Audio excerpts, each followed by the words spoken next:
Informasi lainnya, Tribuners, jalan rusak menuju 2 SD di Tulehu, Malteng. Warga minta perhatian pemerintah.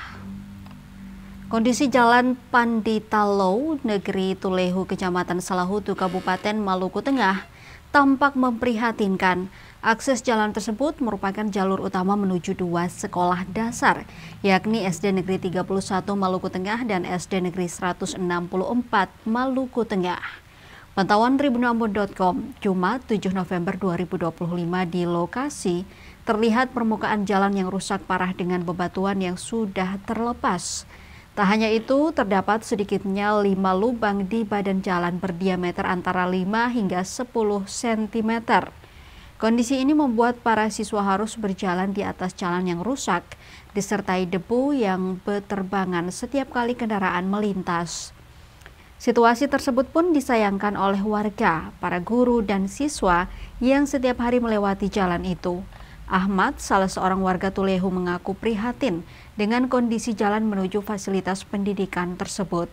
Ia menambahkan sebelumnya pernah dibuat akses jalan setapak di jalur lain, namun jalan tersebut tidak sampai ke depan sekolah.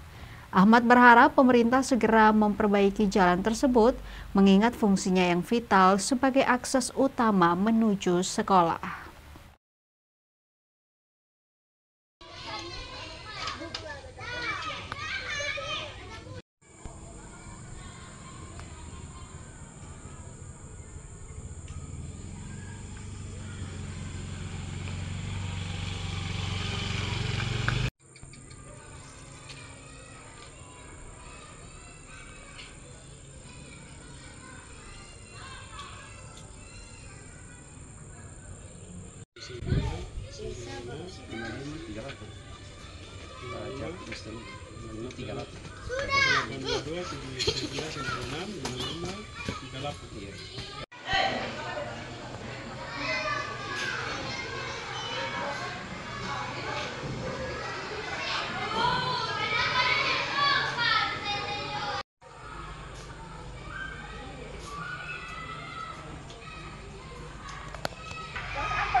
Download Tribun X sekarang, menghadirkan lokal menjadi Indonesia.